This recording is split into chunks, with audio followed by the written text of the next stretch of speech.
Nabi kata mulianya hari Jumaat ini di sisi Allah lebih mulia daripada hari raya haji, lebih mulia daripada hari raya puasa. Nabi kata yang menjadi mulianya hari Jumaat ini kerana Jumaat hari Allah cipta Nabi Adam. Dan hari Jumaat juga hari Nabi Adam wafat.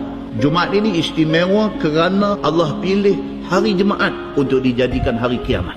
Dalam 24 jam hari Jumaat itu ada satu waktu, ada satu ketika yang pada saat itu, pada ketika itu, kalau kita minta, kena time tu Allah bagi apa kita minta. Bila masa tu, ada banyak pendapat ulama.